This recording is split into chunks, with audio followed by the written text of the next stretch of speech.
మన వారాహి సిల్వర్ జ్యువెలరీలో అద్భుతమైన ఆఫర్స్ పొందండి మరియు కారు గెలుచుకునే గొప్ప అవకాశం. ప్రజల ప్రాణాలు తీస్తోంది కల్తీ మాఫియా. హైదరాబాద్లో భారీగా కల్తీ మాంసం వెలుగు చూసింది. మంగళహాట్లోని గోదాములపై అధికారులు మెరుపుదాడులు చేశారు. భారీ మొత్తంలో కుళ్ళిన మాంసం బట్టబయలైంది. సుమారు 14,000 కేజీల కుళ్ళిన మటన్ను సీజ్ చేశారు అధికారులు. కుళ్ళిపోయి బూజు పట్టిన స్థితిలో తలకాయ, కాళ్ళు, బ్రెయిన్, లివర్ మాంసం లభ్యమైంది. చనిపోయిన మేకలను తక్కువ ధరకు తెప్పించి దందా చేస్తున్నట్లుగా తెలుస్తోంది. బిర్యానీ తయారీకి చనిపోయిన గొర్రెల మాంసం ఉపయోగిస్తున్నట్లుగా నిర్ధారణ అయింది. కుళ్ళిన మాంసాన్ని కెమికల్స్తో తాజాగా మార్చి విక్రయిస్తున్నట్లుగా సమాచారం. హైదరాబాద్లోని ప్రముఖ హోటల్స్కు ఈ మాంసాన్ని తరలించినట్లుగా తెలుస్తోంది. ప్రధాన నిందితుడు అఫ్రోజ్తో పాటు 4 అరెస్ట్ అయ్యారు. దీని వెనుక ఎవరెవరు ఉన్నారనే దానిపై దర్యాప్తు కొనసాగుతోంది. మాంసం కొనే ముందు జాగ్రత్తగా ఉండాలని కూడా హెచ్చరిస్తున్నారు అధికారులు. దీనిపై మరిన్ని అప్డేట్స్ మా కరెస్పాండెంట్ సత్య అందిస్తారు. సత్య, 14 టన్నులు అంటే 14,000 కిలోల కల్తీ మాంసం, దీనికి సంబంధించి కుళ్ళిపోయినటువంటి స్థితిలో, బూజు పట్టిన స్థితిలో ఉన్నటువంటి మాంసం హోటళ్ళకి తరలించారు. అక్కడ దాన్ని వడ్డిస్తున్నారనేటువంటి విస్తుపోయేటువంటి వాస్తవం ఏంటి? అప్డేట్స్ ఏ విధంగా చూడాలి? దీన్ని అధికారులు ఏం చెప్తున్నారు? ముఖ్యంగా ఏదైతే హైదరాబాద్ పోలీస్ హెచ్ఫాస్ట్ కు సంబంధించినటువంటి బృందాలు, అలాగే ఫుడ్ సేఫ్టీ అధికారులు, ఇటు 2 వర్గాలు, అటు దాంతో పాటు పోలీసులు కూడా ఒక్కసారిగా హైదరాబాద్ లోని మంగళహాట్ పరిధిలో మొత్తం కూడా కల్తీ మాంసం ఉదంతం దీనికి సంబంధించి కూడా అక్కడ తనిఖీలు చేసిన పరిస్థితి కనబడుతోంది. తనిఖీల్లో పెద్ద ఎత్తున అధికారులు నిర్వహించినటువంటి ఈ తనిఖీల్లో పెద్ద ఎత్తున 14,000 కేజీల మొత్తం కూడా కుళ్ళిపోయిన మాంసాన్ని స్వాధీనం చేసుకున్న పరిస్థితి కనబడతా ఉంది. 14,000 కేజీలు అంటే మీరు అర్థం చేసుకోవచ్చు ఏ స్థాయిలో వాళ్ళు డంపింగ్ చేశారో. మొత్తం ఒక గోదాం ఉంది, 2 గోదాములు ఉన్నాయి. సో ఆ గోదాములలో పెద్ద పెద్ద ఫ్రిడ్జ్లు, దాంతో పాటు మొత్తం కూడా ఆ బ్రీఫింగ్ సిస్టమ్ కావచ్చు, మొత్తం ఒక పక్కడ్బందీగా సో మొత్తం ఈ వ్యవహారానికి సంబంధించి ఏదైతే ఈ విక్రయాలు కూడా మరి పొరుగు రాష్ట్రాల నుంచి ఏదైతే చనిపోయినటువంటి గొర్రెలు కావచ్చు, మేకలు కావచ్చు, అన్నిటినీ కూడా తక్కువ ధరకే కొనుగోలు చేసి వాటిపైన కొంత ఏదైతే ఈ రసాయనాలు ఉంటాయో, ఎప్పుడు అంటే శుభ్రం, ఎప్పుడు నీట్ గా ఉన్నటువంటి మాంసం ఎలా ఉంటుందో అలా ఉండేటట్లు కొంత ఈ మాంసాలకు సంబంధించినటువంటి రసాయనాలతో శుభ్రంగా ఉన్నట్టు కూడా దానికి రుద్ది మొత్తం కూడా కల్తీ చేసిన పరిస్థితి కనబడుతోంది. సో ఒక్కొక్క ప్యాకెట్ ఓపెన్ చేస్తుంటే విస్తుపోలేని నిజాలైతే బయటకు వచ్చిన పరిస్థితి కనబడుతోంది. మొత్తం కూడా మటన్ కు సంబంధించి మొత్తం మేక తలకాయలు కావచ్చు, గొర్రె తలకాయలు కావచ్చు, ఆ బాడీ మొత్తం కూడా మేకలకు సంబంధించినటువంటి బాడీకి సంబంధించిన అన్ని పార్ట్లు కూడా కుళ్ళిపోయిన పరిస్థితి కనబడతా ఉంది. మొత్తం కూడా మరి బూజు వచ్చిన పరిస్థితి కనబడతా ఉంది. ఒక్కసారిగా పోలీసులు, అటు ఏదైతే ఈ ఫుడ్ సేఫ్టీ అధికారులు మొత్తం కూడా ఒక్కసారిగా కంగుతిన్న పరిస్థితి కనబడుతోంది.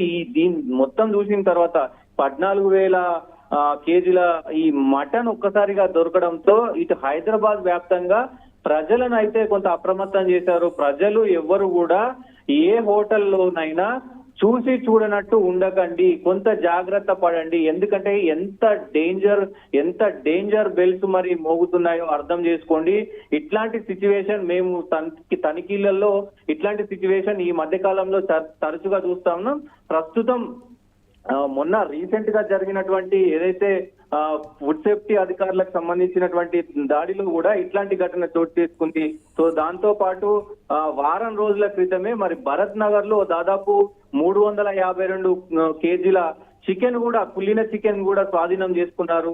సో ఇప్పుడు ఈ ఉదంతం కూడా బయటపడింది. ఒక్కసారిగా ప్రజలు అలాగే అధికారులు, ఫుడ్ సేఫ్టీ అధికారులు కూడా కంగుతిన్న పరిస్థితి కనబడుతోంది. సో ముఖ్యంగా ఈ వ్యవహారానికి సంబంధించి అధికారులు అయితే ఫుడ్ సేఫ్టీ అధికారులు, పోలీసులు ప్రజలకి చాలా విషయాలను చెప్తా ఉన్నారు. మాంసం రంగు అంటే మాంసం కొనేటప్పుడు కానీ, రెస్టారెంట్ లో తినేటప్పుడు కానీ కొంత మీరు అంటే కొన్ని అనుమతులు కానీ అవన్నీ కూడా చూసుకోవాలి. సో దీనికి సంబంధించి ఏదైతే మాంసం రంగు మరి ఎర్రగా లేదా వాలిపోయినట్లుంటే కొంత అనుమానించాలి. మాంసం నుండి సాధారణమైనటువంటి వాసన లేదా ఇంకా ఇతరత్ర ఏమైనా డౌట్ ఉంటే ఖచ్చితంగా మరి అధికారులకు ఫోన్ చేయాలి.